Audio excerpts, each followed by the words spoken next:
Hello दोस्तों, तो आज हम लोग बिहार बीपीएससी का हम लोग प्लेटफॉर्म बुक रुक्मिणी रुक्मिणी प्रकाशन का हम लोग सेट नंबर 2 करने वाले हैं। टोटल इसमें 15 सेट है, तो एक सेट हम लोग इससे पहले करा चुके हैं और ये सेकेंड सेट है। तो आप लोग देखते हैं पहला क्वेश्चन और लास्ट तक आप लोग बने रहिएगा, लास्ट तक देखिएगा, टोटल सोल्यूशन के साथ रहेगा। ठीक है, तो आते हैं हम लोग पहला क्वेश्चन क्या है।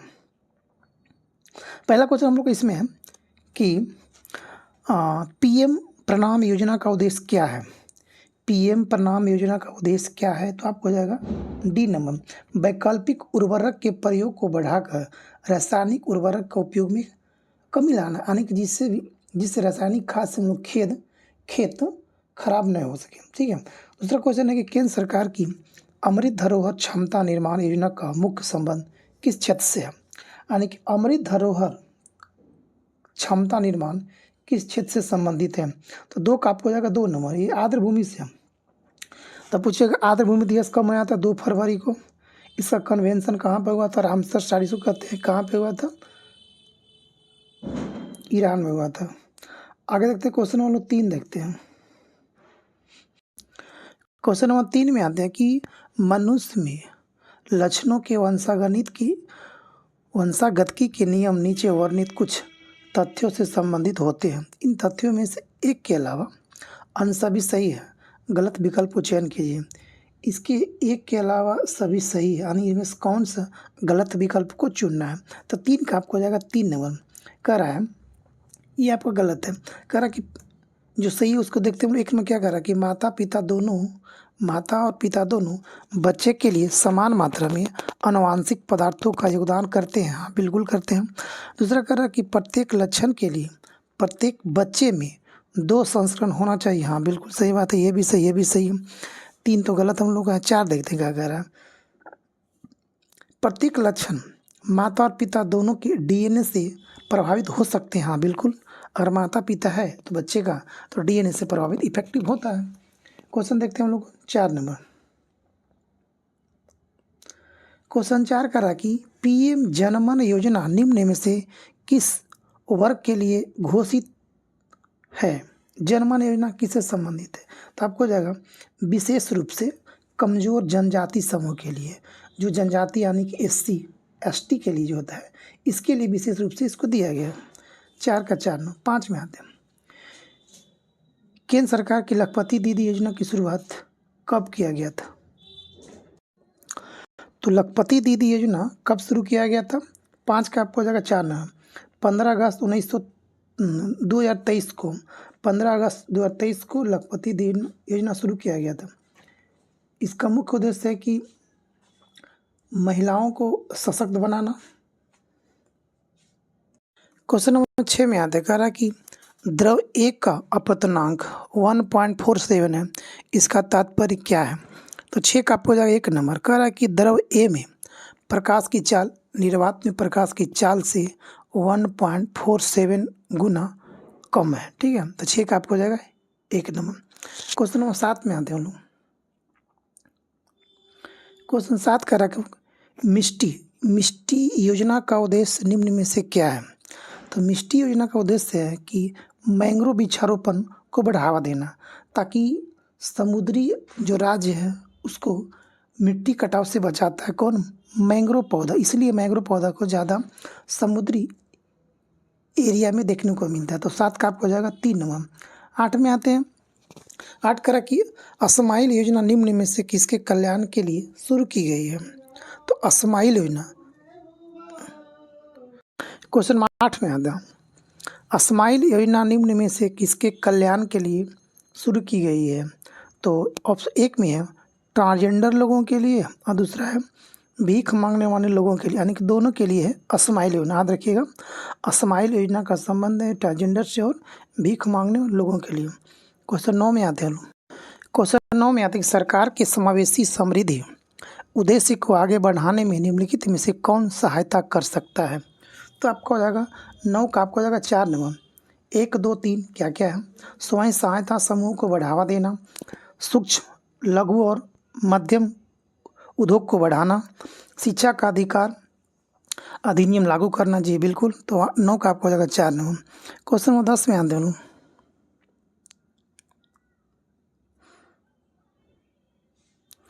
क्वेश्चन 10 करा कि बंद अर्थव्यवस्था का अर्थव्यवस्था है जिसमें क्या होता है, ना तो निर्यात होती है और ना तो आयात होती है। क्वेश्चन नंबर 11 कह रहा है आपको, जिस सहायक संधि के आधार पर ब्रिटिश अपनी पूरी शक्ति का प्रयोग करके बाहर और आंतरिक खतरों में भारतीय रियासत की सुरक्षा करने के लिए जिम्मेवार थे, वह किसके द्वारा प्रतिपादित किया गया था? तो आपको हो जाएगा 11 का 3 नंबर, लॉर्ड वेलेस्ली। क्वेश्चन 12 में आता है कि निम्नलिखित में से कौन कथन डिफ्लेशन मतलब कि अपस्फीति की एक उपयुक्त व्याख्या है?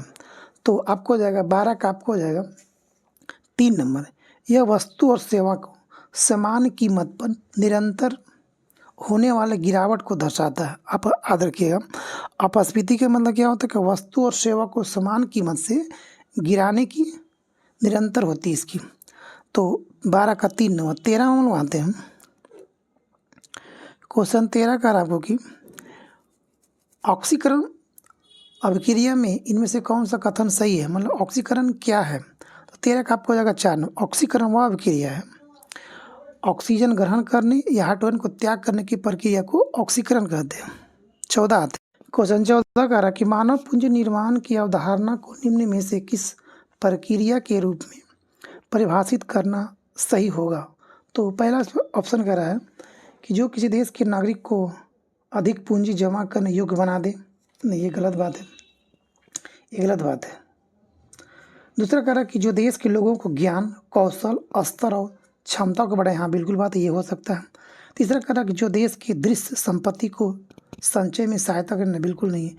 चौथा कह रहा है जो देश की अदृश्य संपत्ति को संचय में सहायता करे। हाँ, बिल्कुल। तो 2 और 4 इसका बिल्कुल सही है, यानी कि ऑप्शन नंबर 3 14 का। क्वेश्चन नंबर 15 मानते हैं हम लोग। क्वेश्चन 15 कह रहा कि बाजार अर्थव्यवस्था की विशेषता निम्न में से क्या है? तो बाजार अर्थव्यवस्था का मतलब होता है क्या? इन निजी स्वामित्व वाली व्यवसाय की प्रमुखता, उद्यमों के बीच अप्रतिबंधित प्रतिस्पर्धा की उपस्थिति।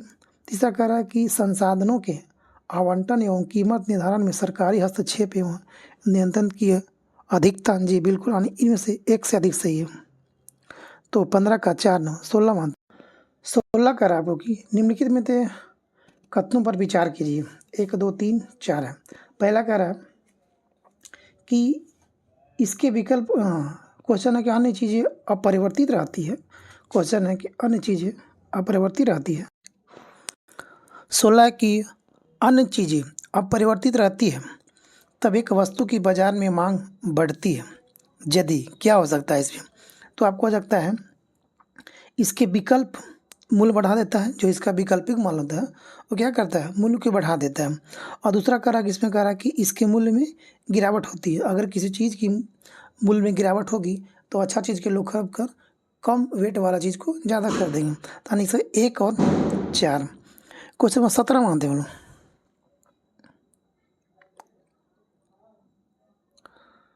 क्वेश्चन 17 कह रहा है आपको कि मुद्रास्फीति को नियंत्रित करने के लिए आरबीआई द्वारा निम्न में से कौन सा उपाय उठाते हैं? क्वेश्चन 17 कह रहा है कि मुद्रास्फीति को नियंत्रित करने के लिए आरबीआई निम्न में से कौन सा उपाय करती है? तो पहला ऑप्शन कह रहा है कि नगद आरक्षित अनुपात की CRR को बढ़ा दे। दूसरा कह रहा है कि वैधानिक तरलता अनुपात को बढ़ा दे या बैंक रेट को बढ़ा दे। तो तीनों कर सकता है इसमें जी आरबीआई।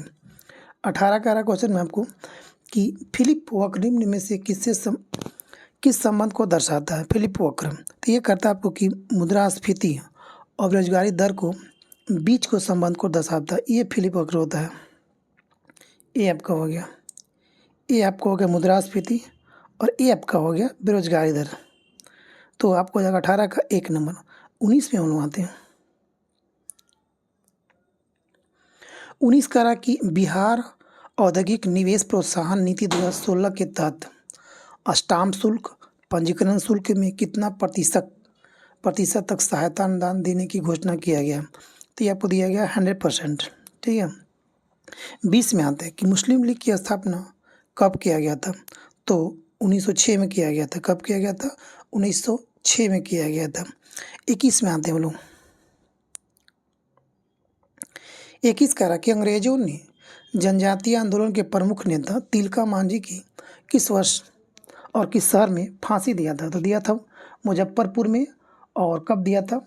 तो 21 का आपको जाएगा 3 नंबर, नहीं, भागलपुर में 1785 में दिया था। कब दिया था?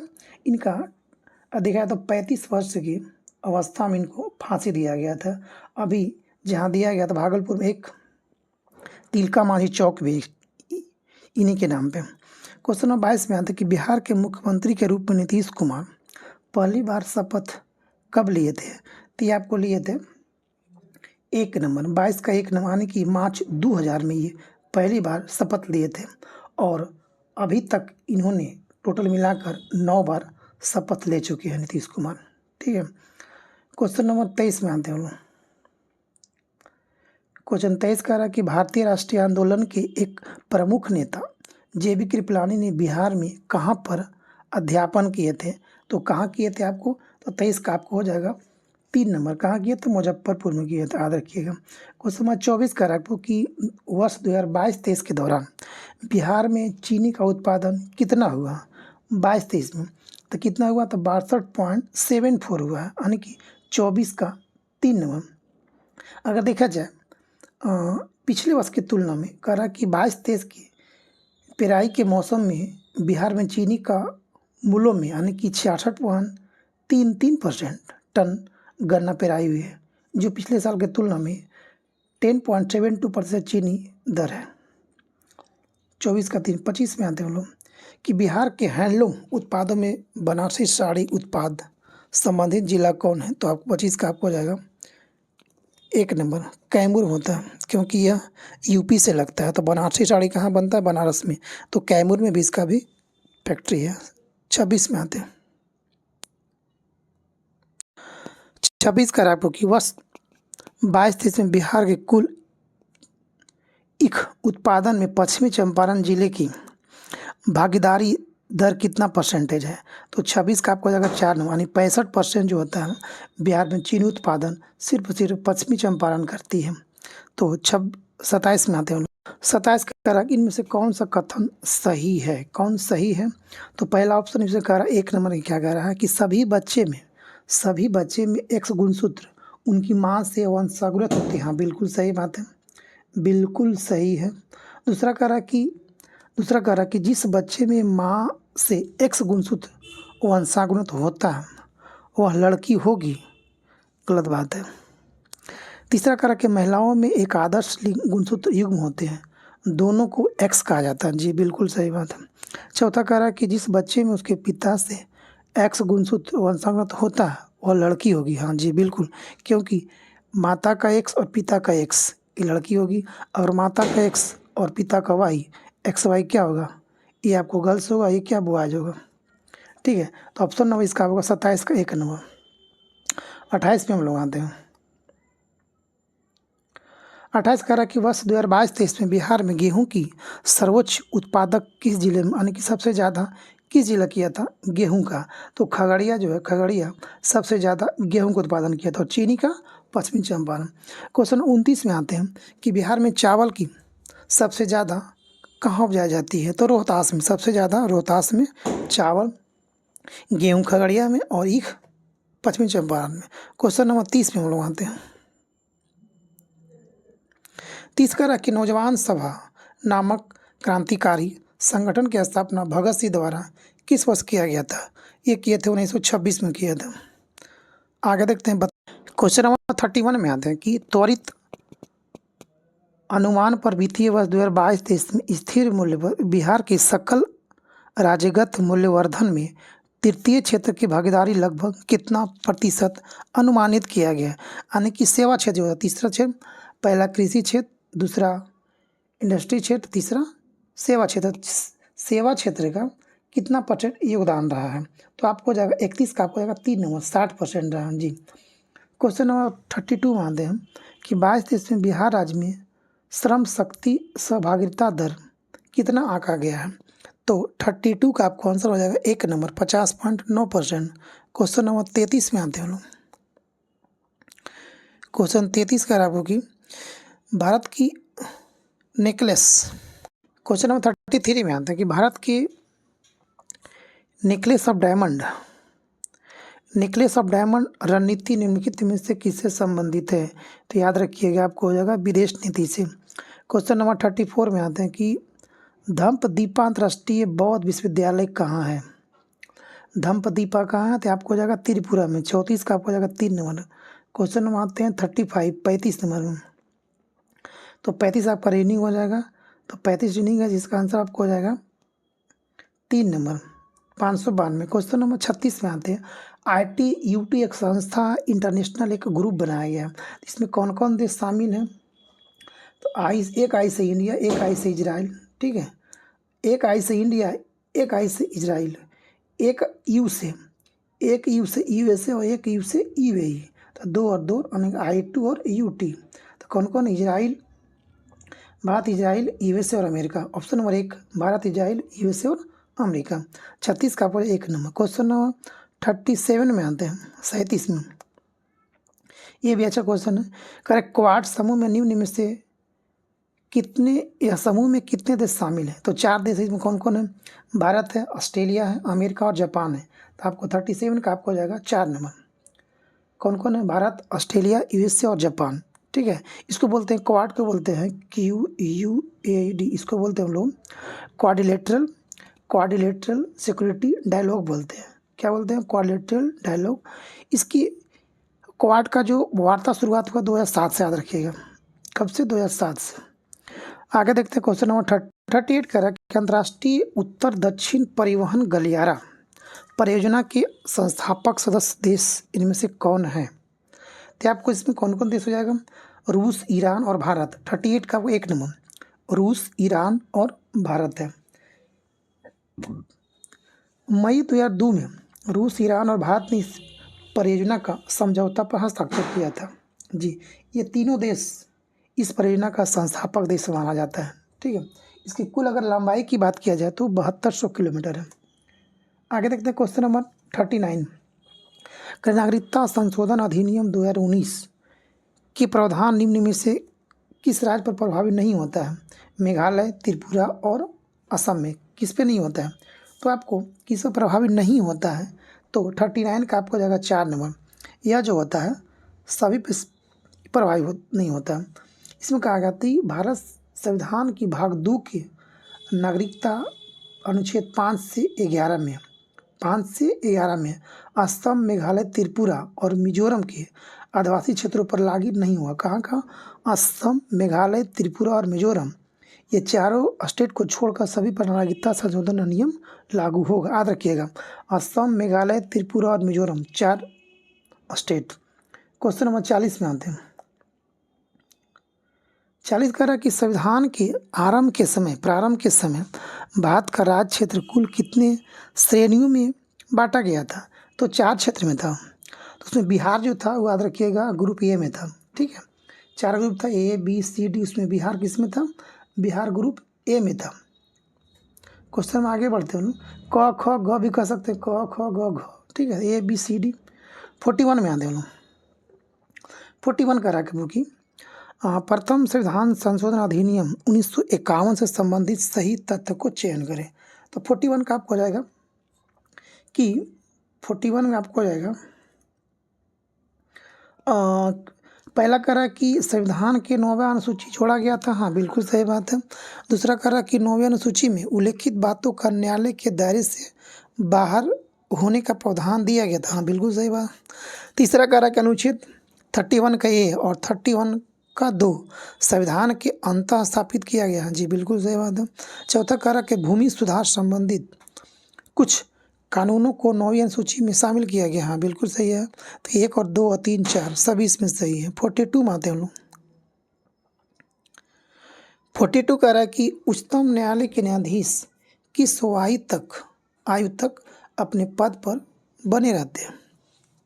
सुप्रीम कोर्ट का उच्चतम न्यायालय के न्यायाधीश कितना साल? 62 साल तक, ठीक है, 62 साल तक बने रहते हैं। अगर संविधान की बात किया जाए तो राष्ट्रपति का हस्ताक्षर राष्ट्रपति 124 में करते हैं। 43 में मनवाते हैं। अधातु के संबंध में दिए गए कथन पर असत्य कथन को पहचानिए। तो 43 का आपको आ जाएगा ऑप्शन नंबर 1 नंबर। कौन सत्य है?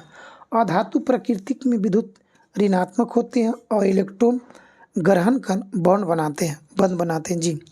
अधातु प्रकृति में कैसी होती है? ऋणात्मक, और धातुएं धनात्मक होते हैं। 44 में आते हैं हम लोग। 44 कर आपको की 44 कर आपको करा कि दलित पैंथर संगठन कब और कहाँ बना था? दलित पैंथर तो आपको बना था 1 नंबर। कहाँ पे? महाराष्ट्र 1972 में बना था। 45 में आते हैं हम। करा कि सर्वोच्च न्यायालय ने निम्न में से किस अधिकार को अनुच्छेद 21 के तहत बताया है? तो 45 का आपको जाएगा 4 नंबर। 1 2 3 4 हो जाएगा कि मानवीय प्रतिष्ठा के साथ जीने का अधिकार। दूसरा है स्वच्छ पर्यावरण का उपस्थिति का अधिकार। तीसरा कह रहा आपको कि त्वरित सुनवाई का अधिकार, यानी कि जल्दी सुनवाई हो।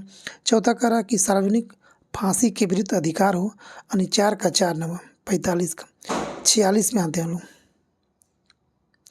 46 का आपको कह रहा कि ब्रिटिश काल के किस एक्ट में पहली बार कंपनी शासन के सिविल सेवकों के चयन के लिए खुली प्रतियोगिता परीक्षा का आरंभ किया था?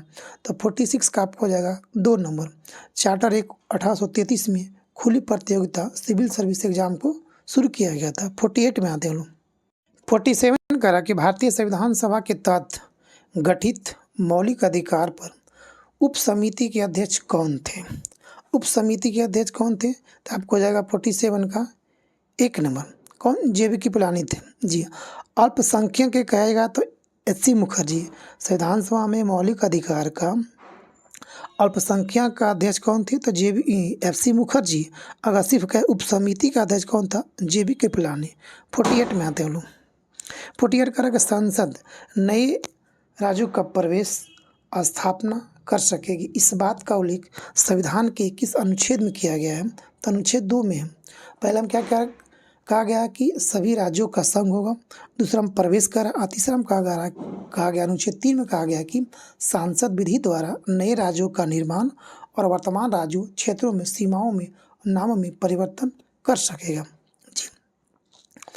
और अनुच्छेद 4 में क्या कह रहा है कि अनुच्छेद 2 और अनुच्छेद 3 के तहत बने विधि में अनुसूची प्रथम और अनुसूची चतुर्थ में परिवर्तन के लिए आवश्यक उपलब्ध करेगी। क्वेश्चन नंबर 49 में आते हैं लोग। 9 कह रहा है आपको कि भारतीय संविधान सभा का द्वितीय वाचन कब किया गया था? यानी कि द्वितीय सत्र कब से कब तक रहा था? दूसरा तो 49 का आपको हो जाएगा 1 नंबर। 20 जनवरी 1947 से लेकर 25 जनवरी 1947 तक रहा था। लगभग कई दिन हो गया? 5 दिन मात्र हो गया। अगर वही बात किया जाए कि संविधान सभा का प्रथम सत्र कब से कब शुरू हुआ था?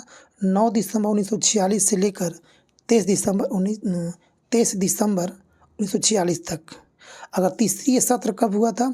28 अप्रैल 1947 से लेकर 2 मई 1947 तक चला था। तो 49 का आपको 1 नंबर। 50 में आते हैं। स्वतंत्र भारत में प्रथम मंत्रिमंडल में स्वास्थ्य मंत्री किसे बनाया गया था? तो कौन था स्वास्थ्य मंत्री? 50 का होगा 3 नंबर। राजकुमारी अमृता कौर थी। कौन थी? राजकुमारी अमृता कौर। 51 में आते हैं लोग। 51 का निम्नलिखित में से कौन संविधान के प्रारूप समिति के सदस्य नहीं थे? कौन नहीं था? 51 का आपको हो जाएगा 4 नंबर। BT कृष्णाचारी नहीं थे। इसमें कौन था? N गोपाल स्वामी अयंगर थे, सातुल्ला था, अय्यर था। इसमें टोटल कितने थे? इसमें मंत्रिमंडल में कितने शामिल थे? आपके इसमें टोटल 7 गो थे। कितना? 7 गो। कौन कौन शामिल थे बोल देते हैं। पहला था BR अम्बेडकर, इसका अध्यक्ष थे। दूसरा था गोपाल स्वामी अयंगर। दूसरा था अलादी कृष्ण स्वामी अय्यर। तीसरा था डॉक्टर K मुंशी। और पाँचवा था सैयद मोहम्मद सातुल्ला। छठा था BL मित्रा। और सातवां था DP खेतान। ठीक है। 7 में BR अम्बेडकर अध्यक्ष थे। क्वेश्चन नंबर 22 में आते हैं आसियान संगठन किस वर्ष किया गया था? संगठन तो 67 में। 52 का आपको हो जाएगा 1 नंबर। 53 में आते हैं हम लोग। क्वेश्चन नंबर 53 में आते हैं कि प्रधानमंत्री के रूप में विश्वनाथ प्रताप सिंह का कार्यकाल क्या था? तो 53 का हो जाएगा 1 नंबर। 2 दिसंबर 1989 से लेकर 10 नवंबर 1990 तक था। क्वेश्चन नंबर 54 में आता है कि भारत के प्रथम 3 मुख्य न्यायाधीश का सही क्रम क्या? तो पहला क्या था? हीरालाल जेकानिया, और दूसरा याद रखिएगा पतंजलि, और तीसरा कौन था? महाजन। 54 का आपको 1 नंबर याद रखिएगा। पहला हीरालाल जेकानिया तो सबको याद रहता है, दूसरा पतंजलि, चौथा आपको था कौन? महाजन। ठीक है, तो याद रहेगा। 55 में आते हैं लोग। 55 कह रहा कि ब्रिटिश सरकार एवं लेखक वैलेंटाइन सीरोल ने किस भारतीय नेता को भारत का असंतोष का जनक कहा था? तो 55 का आपको जाएगा 4 नंबर। बाल गंगाधर तिलक को कहा था। किसे कहा था? बाल गंगाधर तिलक को कहा था। किसे कहा गया था? तो बाल गंगाधर तिलक को। 56 में आता है कि ब्रिटिश संसद का सदस्य बनने वाले प्रथम भारतीय निम्न में से कौन? तो 56 का आपको जाएगा 3 नंबर, दादा भाई नौरोजी। 57 में आते हैं हम लोग। 57 करा कि भारत की शिक्षा पर चार्ल्स वुड का डिस्पैच किस वर्ष शुरू किया गया था? तो 1854 में किया गया था।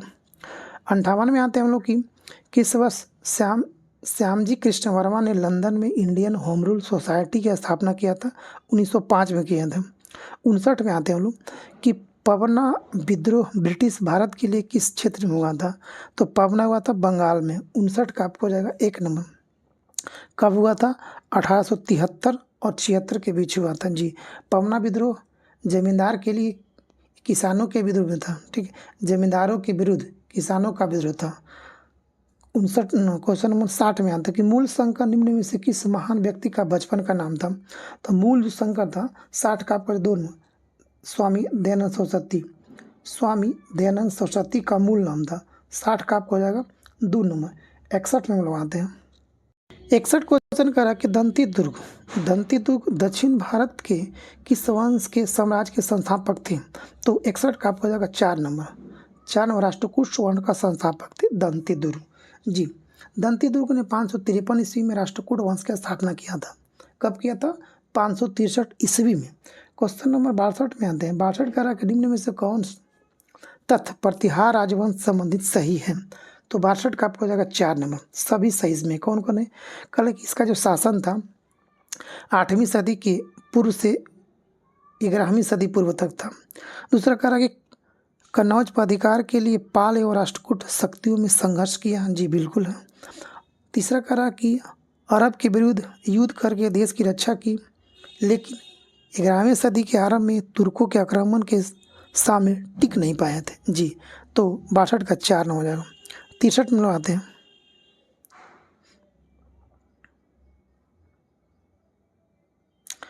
63 कह रहा है कि कश्मीर क्षेत्र की प्रसिद्ध रानी जिद्दा का शासन काल कब का था? तो 63 का आपको हो जाएगा 63 का आपको हो जाएगा 63 का आंसर आपको हो जाएगा 1 नंबर। 10वीं सदी के उत्तर में था, उत्तरार्ध में।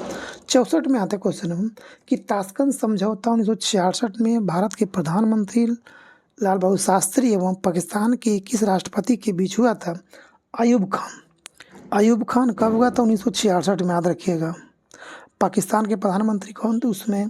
पाकिस्तान के राष्ट्रपति कौन थे? अयूब खान, और भारत के प्रधानमंत्री लाल बहादुर शास्त्री, ताशकंद में। और वहीं पर समझौता करने के बाद लाल बहादुर शास्त्री की अचानक आकस्मिक मृत्यु हो गया था उनका जी। आगे देखते हैं क्वेश्चन नंबर 65 में देखते हैं। 64 का 3 है, 65 में आते हैं। एक आदमी हर तरफ, तो 65 का जो आंसर आपको हो जाएगा 3 नंबर, 7 हो जाएगा। क्वेश्चन नंबर 66 में आते हैं। 66 करा कि मुस्लिम लीग द्वारा मुक्ति दिवस कब मनाया गया था? तो मुक्ति दिवस मनाया गया था, आपको कब मनाया गया था? तो 22 दिसंबर 1939 को मुक्ति दिवस मनाया गया था। 22 दिसंबर 1939 को। क्वेश्चन नंबर 67 में आता है सोन नदी बिहार के शाहाबाद मैदान के किस ओर बहती है? तो ये बहती है पूर्व की ओर बहती है। 67 का 1 न हो जाएगा जी। 68 में आते हैं कि अशोक अपने राज्याभिषेक के 10वें वर्ष निम्न में से कहाँ का यात्रा किया था? तो 10वां वर्ष में कहाँ गया था? तो 68 का आपको हो जाएगा 1 नंबर। कहाँ गया था? ये बोध गया था। याद रखिएगा। अशोक कहाँ कहाँ गया, यात्रा किया था? गया, कुशीनगर, लुबनी, कपिलवस्तु, सारनाथ, श्रावस्ती गया था। तो अशोक ने अपने राज्याभिषेक के अभिषेक के 10वें साल में कहाँ गया था? गया गया था। 12वें साल में कहाँ गया था ये? तो निगाली सागर गया था, ठीक है। 20वें साल में कहाँ गया था ये? लुम्बिनी गया था। कहाँ पे? लुम्बिनी गया था 20वें साल में, याद रखिएगा। क्वेश्चन नंबर 69 में बनवाते हैं। 69 कर आपको कि किस अधिनियम द्वारा ईस्ट इंडिया कंपनी के लिए नियंत्रण मंडल यानी कि बोर्ड ऑफ कंट्रोल की स्थापना किया गया था? तो 69 का आपको जाएगा 1 नंबर। कब किया गया था? पिट्स इंडिया एक्ट 1784 में किया गया था बोर्ड ऑफ कंट्रोल की स्थापना। क्वेश्चन नंबर 70 में आते हैं कि किस अधिनियम ने से सर्वप्रथम लंदन में भारत के उच्चायुक्त का कार्यालय बनाया गया था? तो भारत शासन अधिनियम 1919 के तहत किया गया था, याद रखिएगा। क्वेश्चन नंबर 71 में आते हैं हम। 71 कह रहा है कि भारत चीन युद्ध के बीच पंचशील की घोषणा कब किया गया था? तो पंचशील की जो घोषणा किया गया तो 1954 में किया गया था। भारत चाइना युद्ध कब हुआ था? 1962। 72 में क्या क्वेश्चन कह रहा है कि निम्न में से किस अवधि में उत्तर भारत में व्यापार और वाणिज्य में गतिरोध की स्थिति रही थी? तो 72 का आपको जाएगा 3 नंबर। कब किया गया था? 7वीं सदी ईसा पूर्व से लेकर 10वीं सदी ईसा पूर्व के बीच हुआ था। 73 में आते 73 में आते क्वेश्चन नंबर 1, पाल शासक देवपाल से संबंधित सही तथ्य को पहचान करें। पहला कह रहा है कि ऑप्शन नंबर 1 में कि यह महानतम पाल शासक धर्मपाल का पुत्र था। पहला था देवपाल। उसमें दूसरा ऑप्शन कह रहा कि इसने प्रयाग ज्योतिषपुर का अधिकार किया था। हाँ, बिल्कुल बात है। तीसरा कह रहा कि उसने नालंदा के एक बौद्ध मठ के लिए 5 गांव अनुदान में दिया था। हाँ, बिल्कुल सही बात है। 73 का आपको 4 नंबर आने वाला। देवपाल धर्मपाल। 74 में आते क्वेश्चन हो कि दक्षिण भारत का होसलेश्वर मंदिर किस शताब्दी में बनाया गया था? तो 74 का आपको जाएगा 3 नंबर। कब बनाया गया था? 12वां सदी में बनाया गया था। क्वेश्चन 75 कह रहा कि मार्को पोलो भारत का यात्रा कब किया था? तो मार्को पोलो भारत का यात्रा किया था कब? 13वीं सदी के अंतिम चरण में किया था। 76 कह रहा क्वेश्चन नंबर कि 15वीं सदी के पूर्व गजपति वंश के कपिलेंद्र किस क्षेत्र के एक महान शासक थे? तो 76 का आपको जाएगा 3 नंबर। कहाँ के थे? उड़ीसा के थे। 77 में आते हैं हम लोग। 77 कह रहा कि पानीपत की द्वितीय युद्ध के संबंध में कौन सा कथन सही है? पहला 77 कह रहा है कि आपको ऑप्शन नंबर 1 में आता है कि यह युद्ध अकबर और हेमू यानी कि हेमचंद उसी कहा जाता है, हेम विक्रमादित्य उसका उपाधि था, तो अकबर और हेमू के बीच किया गया था। दूसरा कह रहा है, इसमें कह रहा है कि यह युद्ध हिमायू और शेरशाह के बीच किया गया था ना, बिल्कुल गलत बात है। तीसरा कह रहा है कि यह युद्ध 1556 में किया गया था। हाँ, बिल्कुल सही बात है। चौथा कह रहा कि यह युद्ध जनवरी 1956 में नहीं, नवंबर 1956 में किया गया था। तो ऑप्शन नंबर 1 और 3 इसका सही है। ऑप्शन नंबर 77 का 2 नंबर। 78 में आते हैं। 78 आपको मैथ हो जाएगा, तो 78 का आपको जाएगा आंसर नंबर 4 नंबर। 78 का 4। 79 में आते हैं। 79 कह रहा है कि दिल्ली सल्तनत के शासनकाल में खालसा भूमि किसे कहा जाता था? तो 79 का आपको जाएगा 2 नंबर।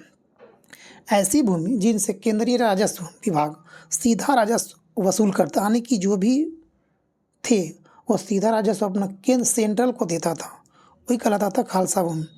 80 में आते। 80 कह रहा है कि भारत में रामसर कन्वेंशन कब हस्ताक्षर किया था भारत? तो 1982 में भारत ने रामसर कन्वेंशन पर हस्ताक्षर किया था।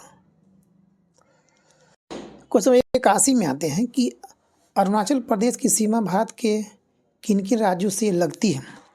तो किन किन राज्यों से लगती है? अरुणाचल का आ ना म मी, अरुणाचल प्रदेश, नागालैंड, मणिपुर, मम्मी, मिजोरम, यानी 4 देखिएगा।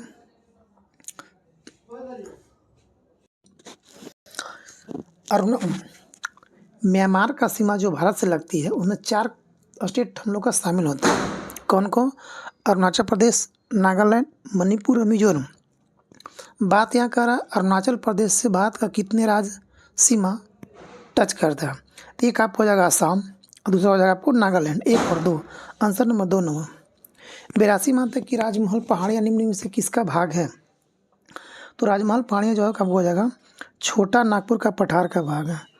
क्वेश्चन 83 में आते हैं हम लोग। 83 कह रहा कि पूर्वी घाट के दिए गए कथनों में से कौन सा सबसे उत्तर में है। तो 83 का आपको हो जाएगा एक नंबर कौन होगा, काकीनाडा सबसे उत्तर में है। 84 में आते हैं, 84 में आते हैं प्रकाश संश्लेषण के प्रयोग में हम स्टार्च की उपस्थिति में क्यों मापते हैं। तो 84 का आपको हो जाएगा 3 नंबर हो जाएगा। निर्मित ग्लूकोज स्टार्च में रूपांतरित हो जाता है। 85 में आता है केंद्र शासित प्रदेश लद्दाख की सीमा निम्न में से किस केंद्र शासित प्रदेश या राज्य के साथ लगती है। तो पहला जम्मू कश्मीर, हिमाचल प्रदेश जी। तो 85 का आपको हो जाएगा 3 नंबर, 1 और 2। 86 में आते हैं हम लोग, 86 का आपको करा कि 86 का रहा कि भारत में राष्ट्रीय राजमार्ग की कुल संख्या कितनी है। राष्ट्रीय जलमार्ग की संख्या कितनी है। तो आपको हो जाएगा 86 का आपको हो जाएगा कितना, 4 नंबर 111 है। 87 में आते हैं कि 87 में आते हैं हम लोग कि जाबो जल संरक्षण संरचना किस राज्य की प्रारंभिक जल संरक्षण संरचना है। तो 87 का आपको हो जाएगा 2 नंबर, कहाँ पे है ये आपको हो जाएगा नागालैंड का। 88 में आते हैं कि वेलिंगटन द्वीप किस राज्य में है। तो आपको हो जाएगा 89 का 88 का आपको हो जाएगा केरला में हो जाएगा आपको। क्वेश्चन नंबर 89 में आते हैं, 89 में आते हैं हम। क्वेश्चन नंबर 89 का रहा कि भारत के किस क्षेत्र में सोलास वन की उपस्थिति है। तो आपको 89 का आपको हो जाएगा 4 नंबर, कहाँ पे है, सोलास सुदूर दक्षिण क्षेत्र में है सोलास वन। इस मतलब कि नीलगिरी, अन्नामलाई, पालनिक पहाड़ियाँ पर पाए जाने वाले सभी पर्वतीय वनों को सोलास वन कहा जाता है जी। 90 में आते क्वेश्चन बोलूँ, 90 आपको हम लोग को मिलाना कि अफ्रीका महाद्वीप के जनजातीय उससे संबंधित क्षेत्र है। तो 90 का आपको हम लोग को जाएगा कौन, बुशमैन पाया था कहाँ पे, काला हरी मरुस्थल में। दूसरा आपका है कि पिग्मी कहाँ था, कांगो बेसिन में। तो आपका 2 का आपको हो जाएगा 3 नंबर, कांगो बेसिन में। तीसरा कह रहा है बद्दू, तो बद्दू कहाँ पाया था, सहारा मरुस्थल में अफ्रीका महादेश में। चौथा कह रहा मसाई, डी नंबर, तो डी आपको हो जाएगा पूर्वी अफ्रीका में। ऑप्शन नंबर 1 का 2 और 2 का 3, तो 1 का 2 2 का 3 ऑप्शन नंबर 1 नंबर 90 का। 91 में आते हैं हम लोग, 91 का रहा कि निम्नलिखित में से किस बहुउद्देशीय परियोजना का निर्माण नर्मदा नदी पर किया गया है। तो 91 का आपको हो जाएगा 1 नंबर, सरदार सरोवर परियोजना जो है कौन सी नदी पे है, नर्मदा नदी पे है। 92 में आते हैं कि ईरी झील किस महादेश में है। तो ईरी झील जो है और कौन सा महादेश में है, तो आपको हो जाएगा उत्तरी अमेरिका में हो जाएगा। उत्तरी अमेरिका में ईरी झील है। ईरी झील, ओंटारियो झील यूएसए कनाडा के बीच में है। वेलिंगटन नहर, ओंटारियो झील कनाडा और यूएसए के बीच में सीमा पे है। 93 में लोग आते हैं, 93 का आपको कि एटलस पर्वत संबंधित तथ्य का चयन करिए। तो 93 आपको हो जाएगा कौन सा, कौन कौन है, तो यह बलित पर्वत है, यहाँ बिल्कुल सही बात है। दूसरा ऑप्शन कह रहा है कि यह शांत ज्वालामुखी पर्वत, नहीं गलत बात है, हो जाएगा। तीसरा कह रहा है आपको कि यह अफ्रीका महादेश में, हाँ बिल्कुल सही बात है। चौथा कह रहा है कि इसकी सर्वोच्च चोटी राष्ट्रासन, नहीं गलत बात है। तो यानी कि 1 और 3 ऑप्शन नंबर 1 नंबर 93 का 1 नंबर कह रहा है कि एटलस पर्वत अफ्रीका महादेश में है। एटलस पर्वत नवीन बलित पर्वत का उदाहरण है जी। इसकी जो सीमा है मोरक्को, अल्जीरिया और ट्यूनीशिया देशों के सीमा तक फैला हुआ है जी। एटलस पर्वत अफ्रीका महादेश में, इसकी सबसे जो ऊंची चोटी है वो क्या है, माउंट टैबुकल इसकी सबसे ऊंची चोटी है जी। क्वेश्चन नंबर हमको 94 में बनवाते हैं। 94 कह रहा कि जब आप किसी पादप कोशिका, कवक कोशिका या जीवाणु कोशिका को एक अधिक तनुब्राह माध्यम को रखते हैं तो पादप कोशिका या कवक कोशिका जल की अवशोषित करेगी किंतु फटेगी नहीं, जबकि जंतु कोशिका फट जाएगी। पादप कोशिका का कौन सा भाग उसे आने वाले जल के दाब को सहन करने में सहायता करता है। तो 94 का आपको जगह 4 नंबर कौन करेगा, कोशिका द्रव करेगा। 95 में आते हैं हम लोग, लेब्राडोर सागर कहाँ, तो लेब्राडोर एक ठंडी जलधारा है और कहाँ पड़ती है ये, तो उत्तरी अटलांटिक महासागर में लेब्राडोर ठंडी जलधारा है, याद रखिएगा। लेब्राडोर उत्तरी अटलांटिक महासागर के ठंडी जलधारा है। क्वेश्चन नंबर 96 में आते हैं। 96 करा कि राष्ट्रीय आपात स्थिति की घोषणा जारी नहीं रहती यदि संसद की अवधि कितनी माह के भीतर अनुमोदन प्राप्त न कर दे। तो 96 का आपको 1 नंबर 1 माह के भीतर। केंद्र सरकार द्वारा बांग्लादेश की सीमा, केंद्र सरकार द्वारा बांग्लादेश की सीमा पर स्थिति निगरानी रखने के लिए बनाई गई समिति के अध्यक्ष कौन है? रवि गांधी। याद रखिए 97 का आपको जाएगा 1 नंबर कौन है? रवि गांधी। 98 में आते हैं लोग। 98 करा हाँ, जो ओलंपिक अभी हाल में हुआ था पेरिस में, 33वां ओलंपिक जो हुआ था उसी का जो दिया गया इसमें दिया गया। तो करा कि अमेरिका, चाइना, जापान, ऑस्ट्रेलिया। तो पहला स्थान अमेरिका था, सही बात है। 40 को गोल्ड, 44 को रजत और 42 को कांस्य, ये तो पहला सही है। दूसरा करा चीन, 40 गोल्ड, 27 रजत, 24 कांस्य, तो ये आपका भी सही है। 3 था जापान, 20 गोल्ड और 12 गो जो क्या था इसके पास था 12 गो रजत था और 13 गो इसके पास इसको 45 ठो क्या था तो 13 गो इसके पास कांस्य था जी। 12 गो रजत और 13 गो कांस्य था। ऑप्शन नंबर सी गलती है। डी में 4 नंबर ऑस्ट्रेलिया था, 18 स्वर्ण, 19 रजत, तो यहाँ हो जाएगा 19। और कांस्य कितना था ऑस्ट्रेलिया का? 16 था, तो ये जस्ट उलट दिया गया, ठीक है। तो ऑप्शन नंबर 3 और 4 गलती है, 1 और 2 सही है। तो आने का ऑप्शन नंबर केवल 2 सही है, 1 और 2। 99 मानते हैं हम लोग। 99 में आते हैं। अच्छा बताइएगा कि पेरिस ओलंपिक में भारत ने कितने पदक जीता था? गोल्ड कोई नहीं था, रजत आपको 5 था, 1 सिल्वर था, 5 गो ब्रॉन्ज था, ठीक है। क्वेश्चन नंबर 99 में आते हैं कि निम्नलिखित में से कौन सा कथन सही है? तो 99 का आपको हो जाएगा करा कि 99 का आपको करा प्रत्येक हार्मोन के लिए एक विशिष्ट गुणसूत्र होते हैं। तो 99 का इसका आंसर ये गलत है, पहला गलत है। इसका ऑप्शन 3 होगा सही कि प्रत्येक प्रोटीन के लिए एक विशिष्ट जीन होता है जी। प्रत्येक प्रोटीन के लिए एक विशिष्ट जीन होता है। 99 का 3 हो। क्वेश्चन नंबर 100 में आते हैं हम लोग। क्वेश्चन 100 का सेटेलाइट से क्वेश्चन हम लोग का है, साइंस और टेक का है कि अर्थ ऑब्जर्वेशन सेटेलाइट iOS 8 के संदर्भ में निम्नलिखित में से कथन पर विचार कीजिए। तो 100 का जो होगा इसका आपको 2 नंबर 2 और 3 सही, इसमें एक गलत है। कह रहा है कि iOS 8 का एक रिमोट सेंसिंग माइक्रो सेटेलाइट है, बिल्कुल सही बात है। 3 कह रहा है कि इसको 475 किलोमीटर की ऊंचाई पर सर्कुलर लो अर्थ ऑर्बिट में स्थापित किया गया है जी। इसको लॉन्च कब किया गया था? इसको जो लॉन्च किया गया था, इसका लॉन्च करने डेट 15 अगस्त 2024 को था जी। 15 अगस्त 2024 के सेटेलाइट 8 नासा नहीं इसरो किया था, इसको नासा नहीं इसरो किया था, ठीक है। तो आपको हो जाएगा 100 का 2 नंबर। 101 में आते हैं हम लोग। 101 कह रहा है कि राष्ट्रीय खेल 2023 का आयोजन कहाँ हुआ था? तो राष्ट्रीय खेल 2023 का जो आयोजन किया गया था वो कहाँ किया गया था? गोवा में होगा, ठीक है। अगला कह रहा है कि ये जो गोवा में हुआ था वो 37वां था। 37 कहाँ हुआ था? गोवा में हुआ था, ठीक है। उसके बाद जो 37वां राष्ट्रीय खेल महाराष्ट्र जो था इसमें इस तालिका में प्रथम स्थान हुआ था। ये तो गोवा में 37वां हुआ था। 38 कहाँ होगा? तो 38 जो होगा आपको ये करेगा उत्तराखंड। 38 जो होगा वो कहाँ हो जाएगा? उत्तराखंड। और 39 कौन करेगा? तो 36 कौन किया था? तो 36 जो किया था वो किया था गुजरात। 36 गुजरात, 37 गोवा और 38 उत्तराखंड। आगे देखते हैं क्वेश्चन नंबर 102 कि भगत सिंह और उसके साथियों ने किसका बदला लेने के लिए ब्रिटिश अधिकारी जॉन सैंडर्स की हत्या किया था? तो राम प्रसाद बिस्मिल को लाठी से प्रहार कर दिया था और इसकी हत्या हो गई थी।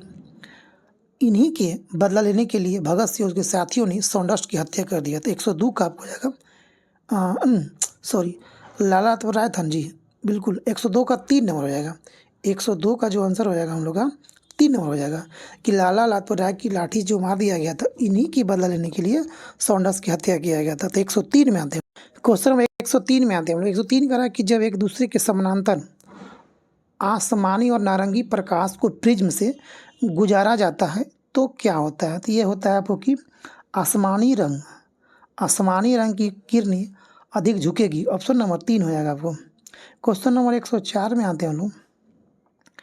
104 कह रहा है कि वायवीय श्वसन के संदर्भ में निम्नलिखित में से कौन सा कथन सही है। तो 4 का आपको हो जाएगा 3 नंबर। माइटोकॉन्ड्रिया में पायरुवेट के एक अणु विखंडन के फलस्वरूप कार्बन डाइऑक्साइड के 3 अणु बनते हैं। जी सही बात है। 105 में आते हैं कि निम्न में से कौन चोटी हिमालय के हिमाद्री श्रेणी में स्थित है। तो 105 का आपको हो जाएगा कौन कौन है। तो नंगा पर्वत भी है, नंदा देवी भी है, कामेट भी है और कंचनजंगा भी है। जी नंदा देवी उत्तराखंड, कंचनजंगा सिक्किम में है। ठीक है, तो सभी क्या है, सब हिमालय पर्वत हैं। ठीक है, आगे देखते हैं क्वेश्चन हम लोग देखते हैं 106 में आते हैं हम लोग। ऑप्शन इसमें क्या होगा, सॉरी इसका देखिएगा 105 का हो जाएगा 4 नंबर। 106 में आते हैं हम लोग।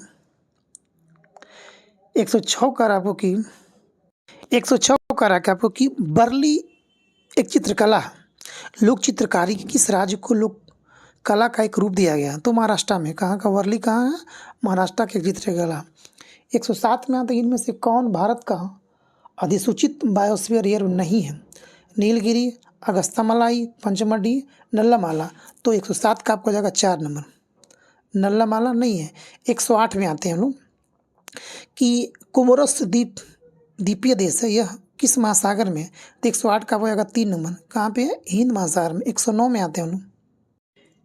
109 में आते हैं कि क्षेत्रीय संगठन सार्क से संबंधित सही तथ्य को पहचान करें। पहला कह रहा है सार्क का स्थापना हुआ था 1985 में। हाँ जी बिल्कुल सही बात है। इसकी स्थापना स्थल ढाका में हुआ था। जी बिल्कुल सही बात है। सचिवालय काठमांडू नेपाल में। बिल्कुल सही बात है। सार्क विकास कोष की स्थापना 2008 में किया गया था। हाँ 9 का आपका जो हो गया बिल्कुल सही बात है। इसका जो सार्क बढ़ाया गया था कोष का स्थापना कभी 2008 में किया गया था। 1 2 3 4 सभी इसमें सही है। 110 में आते हैं निम्न में से कौन जलप्रपात झारखंड में है। सारनी, दसम, हुंड्रू, गौतम धारा। तो 110 का आपको हो जाएगा 4 नंबर। 1 2 3 4 जो सभी इसमें है वो कहाँ पे है, सब कहाँ पे है, झारखंड में। बस एक और है डुडुमा, इसमें जो 5 ऑप्शन दिया गया है ये डुडुमा यह झारखंड में नहीं है। तो डुडुमा कहाँ है, डुडुमा जो आपको हो जाएगा उड़ीसा में है। डुडुना कहाँ है, उड़ीसा में। सारनी कहाँ, झारखंड में है। दसम कहाँ, झारखंड में है। गौतम धारा कहाँ, झारखंड में है। और हुंडू कहाँ है, झारखंड में है। तो हुंडू जलप्रपात झारखंड के रांची में स्वर्णरेखा नदी पे है। ठीक है, क्वेश्चन नंबर 111 हम लोग आते हैं। 111 का निम्न में से कौन नदी दामोदर नदी की सहायक नदी है। तो कौन कौन है, बोकारो है, बराकर है, कोनार भी है। 11 का आपको हो जाएगा 4 नंबर। 12 आपको कह रहा कि ग्रहों की उत्पत्ति की व्यवहार राशि परिकल्पना किसकी है। तो आपको 12 का आपको हो जाएगा 1 नंबर, कांड को हो जाएगा। 13 आते हैं हम लोग। 13 का क्वेश्चन में 113 का रहा कि 1952 में राष्ट्रीय वन नीति के अनुसार भारत में वन आवरण का अवांछित प्रतिशत कितना था। तो 33% था। अगर बात किया जाए पर्वतीय क्षेत्र के लिए 60% था और मैदानी राज्यों के लिए 20% था। भारतीय वन सर्वेक्षण की स्थापना कब किया गया था। तो 1981 में किया गया था। जी भारतीय वन सर्वेक्षण का मुख्यालय कहाँ है। तो आपको आ जाएगा देहरादून में है। जी स्वतंत्र भारत की पहली वन नीति कब लाया गया था। 1952 लागू किया था। कब किया गया था, 1952 में सबसे प्रथम बार लागू किया गया था। क्वेश्चन नंबर 114 में आते हैं हम लोग। क्वेश्चन नंबर 114 में आते हैं। 14 कह रहा है कि किस देश में झूम कृषि की मिल्पा के नाम से जाना जाता है। मिल्पा कहाँ कहते हैं मैम, तो मिल्पा कहते हैं आपको मैक्सिको में कहते हैं। जी मिल्पा कहाँ कहते हैं, मैक्सिको में कहते हैं। जी अगर वही बात किया जाए कि हम लोग कांगो में क्या कहते हैं, तो कांगो में बोलते हैं मेसोलो कहते हैं। अगर वही बात किया जाए कि हम लोग मलेशिया में क्या कहते हैं, तो हम लोग मलेशिया में क्या कहते हैं, लदांग कहते हैं। वही वेनेजुएला हम लोग क्या कहते हैं, तो कोनुको कहते हैं वेनेजुएला में। क्वेश्चन नंबर 15 में आते हैं कि अफ्रीका महादेश का निम्न में से कौन सा देश लैंड लॉक कंट्री यानी कि भू आवेशित देश यानी कि उस देश का किसी भी समुद्री सीमा से बाउंड्री टच नहीं करता है। तो 15 का आपको हो जाएगा 4 नंबर। कौन? नाइजर। नाइजर या अफ्रीका महादेश का उत्तर में पाया जाता है जी। क्वेश्चन नंबर 16 मानते हैं। 16 कह रहा कि शैवाल का अध्ययन किसके अंतर्गत किया जाता है? तो शैवाल का जो अध्ययन किया जाता है किससे किया जाता है? फाइकोलॉजी के अंतर्गत किया जाता है। 17 मानते हैं हम लोग। क्वेश्चन 17 कह रहा है कि 17 कह रहा कि सूची 1 और सूची 2 को मिलाइए। पहला सूची में है कि बराही, सदाबहार, पुदीना और तुलसी। तो बराही जो पौधा होगा वो किसके उपयोग के लिए किया जाता है? तो आपको हो जाएगा 4, मस्तिष्क का टॉनिक के लिए होता है बराही पौधा। उसके बाद आपको होता है सदाबहार पौधा किसके लिए होता है? तो ये आपको मधुमेह दूर करने के लिए होता है। पुदीना किसके लिए होता है? तो पुदीना जो आपको होता है वो वातहर के लिए होता है। डी, तुलसी किसके लिए होता है? तो तुलसी जो आपको होता है कफो तसारक के लिए होता है। यानी ऑप्शन नंबर 17 का आपको डू नो याद रखिएगा। बराही पौधा उपयोग किया जाता है किसमें?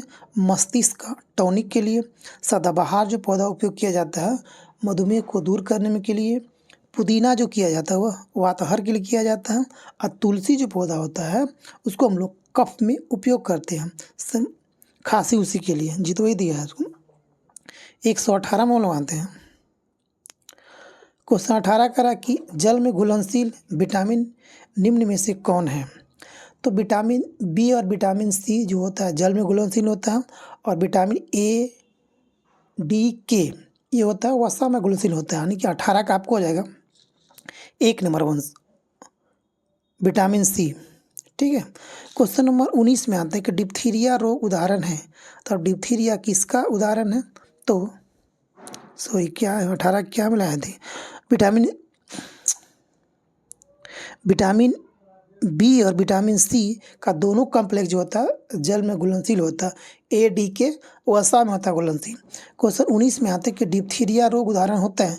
तो डिप्थीरिया जो रोग होता है वह किसको होता है? जीवाणु जनित रोग होता है। क्वेश्चन नंबर 20 में आते हैं। 20 कह रहा कि क्वेश्चन 20 कह रहा कि निम्नलिखित में से कौन प्रदूषण जनित रोग पारा की अधिकता के कारण होता है? तो पारा से कौन होता है? तो मिनी माता रोग होता है जो पारा से होता है। मिनी माता रोग किससे होता है? पारा से होता है जी। क्वेश्चन नंबर आते हैं लोग 21 में आते हैं कि कैल्सीफेरोल किस विटामिन का रासायनिक नाम है? कैल्सीफेरोल तो आपको हो जाएगा विटामिन डी का जो होता है विटामिन डी का कैल्सीफेरोल नाम होता है। विटामिन डी 3 प्रकार का होता है। विटामिन डी 3 प्रकार का होता है। Vitamin D1, D2, D3। ठीक है। तो विटामिन D1 का जो नाम होता है आर्गो कैल्सीफेरोल। विटामिन D2 का जो नाम होता है D1, D2 को आगे कैल्सीफेरोल कहते हैं। विटामिन D3 को कोल्गी कैल्सीफेरोल कहते हैं। विटामिन ए का नाम क्या होता है? रेटिनॉल होता है। विटामिन सी को क्या बोलते हैं? अस्कॉर्बिक बोलते हैं, अस्कॉर्बिक एसिड। और विटामिन ई को बोलते हैं टेकोफेरोल। विटामिन के का फाइलोक्विनोन बोलते हैं। विटामिन B1 को थामिन बोलते हैं जी। विटामिन B2 को क्या बोलते हैं? राइबोफ्लेविन बोलते हैं। ठीक है। विटामिन B3 को नियासिन बोलते हैं। आगे देखते हैं क्वेश्चन 122 में आते हैं। 122 कह रहा कि शेरशाह सूरी की मृत्यु के बाद सूर्यवंश का पहला शासक निम्न में से कौन बना था? इस्लाम शाह उसका बेटा। 122 का 1 नंबर। 23 में आते हैं। 23 कह रहा क्या कि मलिक बयां का मकबरा बिहार के किस जिला में है? तो मलिक बयां का जो मकबरा है वो कहाँ है? नालंदा बिहार में। क्वेश्चन नंबर 124 में आते हैं हम लोग। 24 कह रहा क्या वो कि 2019 की तुलना में 2021 में वनावरण क्षेत्र में सबसे अधिक वृद्धि बिहार के किस जिला में दर्ज किया गया था? तो 24 का आपको जाएगा 4 नंबर बांका में। सबसे इम्पोर्टेंट क्वेश्चन आपको जाएगा कि सबसे ज़्यादा वनों के वृद्धि में कहाँ किया गया था? बांका में वृद्धि किया है। कहाँ पे? बांका में। कितना वृद्धि किया गया था? तो 16.29 वर्ग किलोमीटर दर्ज किया गया था। वही जमुई इसका जो है जमुई में कितना था? सेकेंड पे जमुई है कितना? 13.22%। तो 24 का 4 नंबर। 25 में आते हैं। क्वेश्चन 25 कह रहा कि मानव शरीर में पित्त रस का स्रावन कहाँ से होता है? तो 25 में आपको 1 नंबर कहाँ से होता है? लीवर आने की अकृत से होता है। क्वेश्चन नंबर 26 में आते हैं कि हाइड्रोपोनिक्स विधि क्या है? तो हाइड्रोपोनिक्स विधि वो होता है बिना मिट्टी के पौधा को लोग क्या बोलते हैं? हाइड्रोपोनिक्स बोलते हैं। क्वेश्चन नंबर 27 में आते हैं लोग। क्वेश्चन 27 कह रहा कि जो व्यक्ति बेवजह अत्यधिक संदेह में घिरा रहता है इधर घिरा रहता हो और सारी दुनिया भ्रमित के दायरे में रखता हो, वह किस रोग से पीड़ित या ग्रसित है।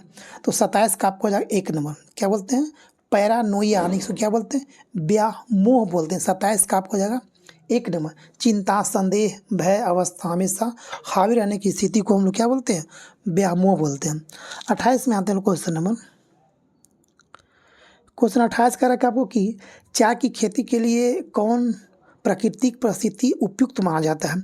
तो चाय की खेती के लिए बेसिकली 150 सेंटीमीटर, हाँ पहले मिट्टी होना चाहिए हम लिए, उसकी औसत जो वर्षा जो होना चाहिए 150 सेंटीमीटर, और तापमान जो है उसका औसत जो होना चाहिए 20 से 30 डिग्री सेल्सियस होना चाहिए। 129 में आते हैं हम लोग, 129 क्वेश्चन कह रहा है कि अंतर्राष्ट्रीय धान अनुसंधान कहाँ है। तो धान कहाँ होता है, फिलीपींस। 29 का आपको हो जाएगा 4 नंबर, ठीक है, बिहार में कटक में होता है। 30 में आते हैं क्वेश्चन नंबर 30 कह रहा है आपको कि नोवा सीसी डॉली, ये जो है किसकी प्रजाति का नाम दिया, इसमें दिया गया आपको, इधर क्लोन है, इधर जीव का नाम दिया गया। तो नोवा किसकी है, सीसी किसकी है, डॉली किसकी है, और यूगुलिना किसकी है। तो आपको 130 में आते हैं नोवा, जो आपको हो जाएगा, नोवा आपको जो भारतीय जंगली बैल का नाम है, ठीक है। सीसी आपको जो होगा किट्टन आपको हो जाएगा, किट्टन। उसके बाद डॉली जो आपको भेड़ है, ठीक है। यूगुलिना क्या हो जाएगा, ये आपको माउस हो जाएगा, चूहा। आपको ऑप्शन नंबर क्या जाता है 30 का 4 नंबर, 30 का आपको हो जाएगा ऑप्शन नंबर 4। 131 में आते हैं, 31 कह रहा है कि CA3 PO4 का 2 टाइम्स होल ट्वाइस के एक अणु में कुल कितने परमाणु स्थित हैं।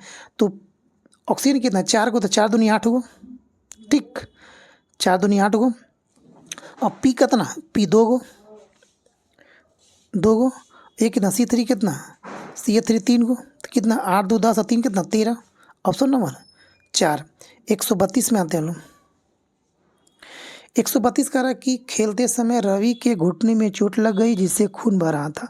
कुछ समय बाद उसने देखा कि खून बहना बंद हो गया था और एक गहरे लाल रंग के थक्के ने घाव को भर दिया था। किस प्रकार की कोशिकाओं रक्त का थक्का जमाने में मदद करता है। तो 32 का आपको आ जाएगा 4 नंबर, प्लेटलेट्स। 133 में आते हैं कि इंसुलिन हार्मोन रासायनिक रूप से निम्नलिखित में से क्या है। तो 33 का आपको आ जाएगा 3 नंबर, प्रोटीन होता है। 134 में हम लोग आते हैं, क्वेश्चन 134 में आता है कि नाइट्रोजन की अधिकतम मात्रा निम्नलिखित में से किस में होता है। तो सबसे ज़्यादा नाइट्रोजन की मात्रा किस में होता है, यूरिया में होता है। यूरिया का फार्मूला क्या होता है, NH2CO NH2। क्वेश्चन नंबर 135 में आते हैं, 35 कह रहा है कि किसी भी रासायनिक यौगिक को न्यूनतम संभव इकाई क्या होती है। रासायनिक कह रहा है, रासायनिक यौगिक कह रहा है, तो सबसे जो छोटा इसमें जो होगा क्या होगा, 35 का हो जाएगा 4 नंबर, सबसे छोटा परम अणु हो जाएगा। अगर रासायनिक नहीं किया कहेगा पदार्थ में सबसे छोटा कौन होगा, तो परमाणु याद रखिएगा। अगर रासायनिक इसमें नहीं रहे तो इसका आंसर परमाणु होगा, अगर रासायनिक अगर दिया गया तो इसका आंसर अणु हो जाएगा। 35 का 4 नंबर। क्वेश्चन नंबर 36 में आते हैं लोग, सूची 1 और सूची 2 को मिलाना है। इसमें एक में दिया गया आपको वैज्ञानिक का नाम और दूसरा दिया है उसका कार्य और खोज का नाम दिया गया जी। तो पहला दिया गया आपकी बोर, एस्टीन, चैडविक और डी ब्रोगली। तो बोर का खोज क्या किए थे, हाइड्रोजन परमाणु का मॉडल दिया था ये। आस्टीन क्या किया था, तो विद्युत प्रभाव का, प्रकाश विद्युत प्रभाव को दिया था, ठीक है। दूसरा क्या किया चैडविक, तो यह किया था 1932 में, न्यूट्रॉन का खोज किया था। डी ब्रोगली क्या किया था, तो पदार्थ के तरंगों का खोज किया था। ऑप्शन नंबर 36 का 3 नंबर हो जाएगा। क्वेश्चन नंबर 37 में आते हैं लोग, 37 कह रहा कि प्रोजेस्टेरोन का वह मूल कण है जिसका क्या होता है। तो 37 का आपका 2 नंबर हो जाएगा। प्रोजेस्टेरोन एक मूल कण है, किसका है, तो यह जो होता है इसका द्रव्यमान इलेक्ट्रॉन के बराबर होता है। हाँ बिल्कुल बात है, सही बात है। दूसरा कह रहा कि आवेश इलेक्ट्रॉन के बराबर एवं विपरीत प्रकृति का होता है। जी बिल्कुल सही बात है। तीसरा कह रहा कि इसका आवेश प्रोटॉन के बराबर होता है। हाँ बिल्कुल सही बात है। चौथा कह रहा कि इसका जो द्रव्यमान प्रोटॉन के बराबर होता है। गलत बात है। ऑप्शन नंबर 1 2 3 यानी कि 2 नंबर। 38 में आते हैं लोग,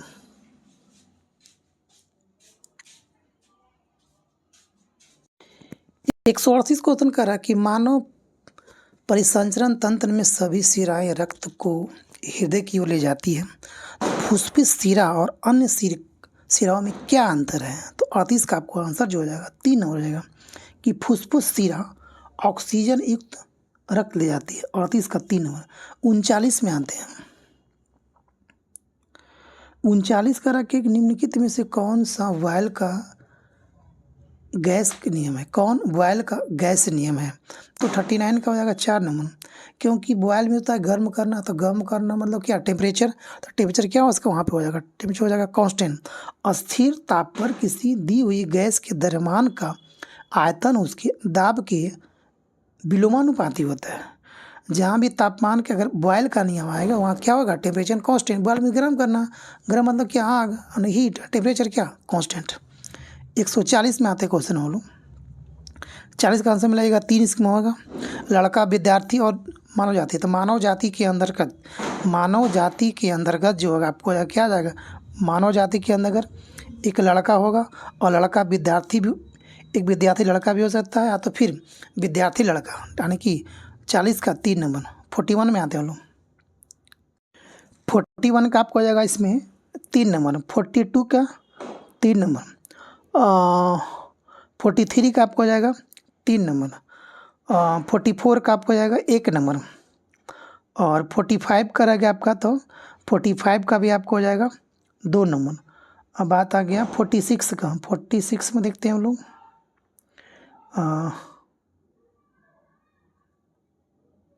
तो 46 का भी आपका हो जाएगा 3 नंबर। 47 भी आपको हो जाएगा। 47 का आपको हो जाएगा 2 नंबर, 192 किलोमीटर प्रति घंटा। 48 का आपको हो जाएगा 4 नंबर, OCLLGY। 49 देखते हैं, यह बिहार बजट क्वेश्चन है, ये अच्छा क्वेश्चन हम लोग का लिए है। तो देखते हैं 49 का आपको कि बिहार बजट 2024-25 के संबंध में निम्न से कौन सा कथन सही है? तो बिहार का जो हो जाएगा, कह रहा कि कुल बजट कितना है? तो इकाई, दहाई, सैकड़ा, हज़ार, 10,000, लाख, 2,78,725 करोड़ रुपया इस वर्ष का बजट याद रखिएगा।